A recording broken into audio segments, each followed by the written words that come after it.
Title: They never fought loudly because their love died slowly in quiet moments. They never screamed at each other. No doors were slammed. No neighbors ever heard their pain. Their love did not end in one night. It faded in quiet moments no one noticed. The last morning they woke up together, the alarm rang at subah ke 6:10.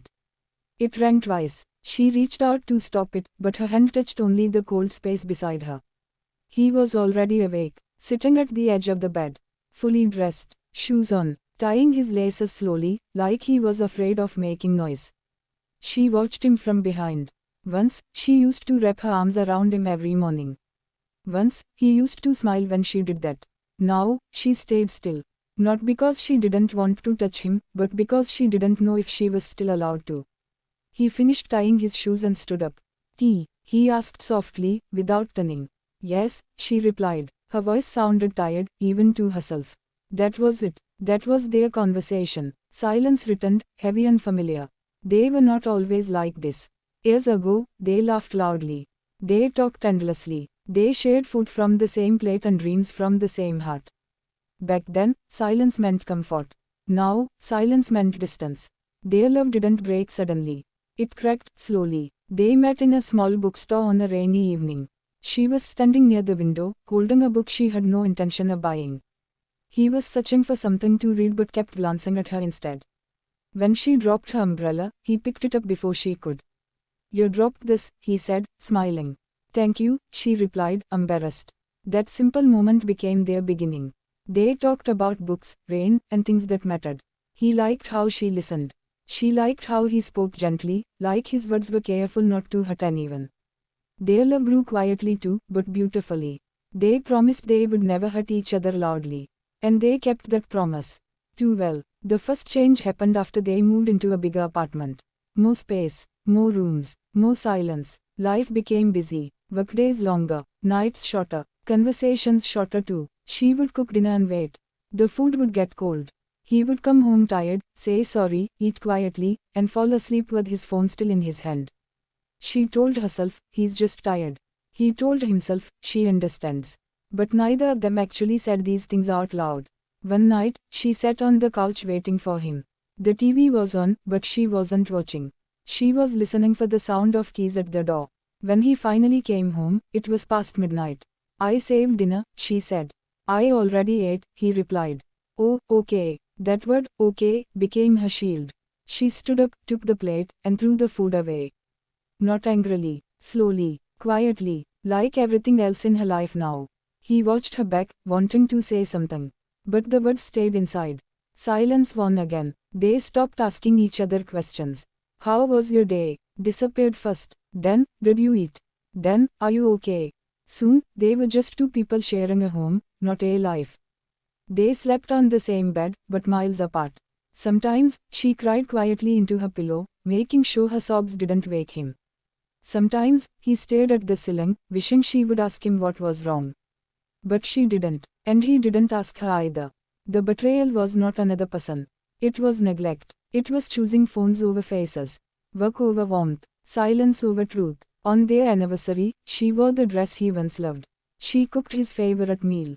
She even set candles, though it felt foolish. He came home late again. "Oh, I forgot," he said when he saw the table. She smiled. "It's okay." But something inside her broke. That night, she didn't cry. She just stared at the ceiling, realizing she felt more alone with him than without him. He noticed the change in her too. She stopped waiting at the door, stopped sending messages, stopped caring if he came home or not. That scared him, but instead of reaching out, he pulled back further. Pride wrapped itself around his heart like a tightrope. He thought, if she doesn't care, why should I beg? She thought, if he cared, he wouldn't be silent. They were both wrong, and both hurting. One evening, the power went out. No lights, no internet, no distractions, just silence and darkness. They sat in the living room, the city lights glowing faintly through the window. "This reminds me of when we used to talk for hours," she said softly. "Yes," he replied. And then, nothing. That was their chance. And they let it pass. The final crack came quietly. She found an old voice note on his phone by accident. It was from years ago. His voice was full of love, excitement, hope. "I can't wait to come home to you," his younger self said. She listened to it again and again. Not because of jealousy, but because she missed that man. And she wondered, did he miss that woman too? A week later, she packed a small bag. Not in anger, not dramatically, just clothes, some books, her toothbrush. He watched her from the doorway. Are you going somewhere? He asked. Yes, she replied. For how long? She paused. I don't know. He wanted to stop her.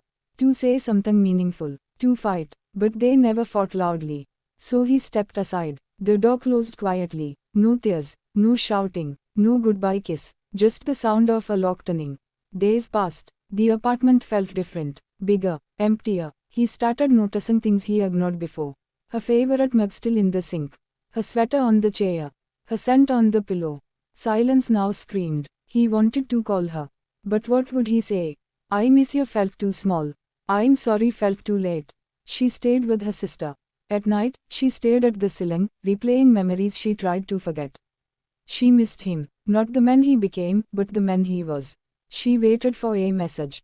None came. Weeks turned into months. They learned how to live without each other. Or so they thought. One evening, they met again. At the same bookstore. By accident. She was holding a book. He was holding another. They looked older, tired, softer. Hi, he said. Hi, she replied. They stood there, surrounded by stories, holding their own unfinished one. I should have fought, he said quietly. She nodded. I waited for you too. They smiled sadly. No anger, just truth. They walked out together, talked for a while, cried a little. But some things, once broken quietly, cannot be fixed loudly. At the corner of the street, they stopped. This is where we go different ways, she said. Yes, he replied. They hugged. A long, painful hug. And then they let go. Years later, they would remember each other sometimes. In silence, in quiet moments. And they would both understand, some loves don't end because of hate. They end because two people stayed quiet for too long. And by the time they found their voices, there was no one left to hear them. They never fought loudly, and that was the loudest mistake of theirs.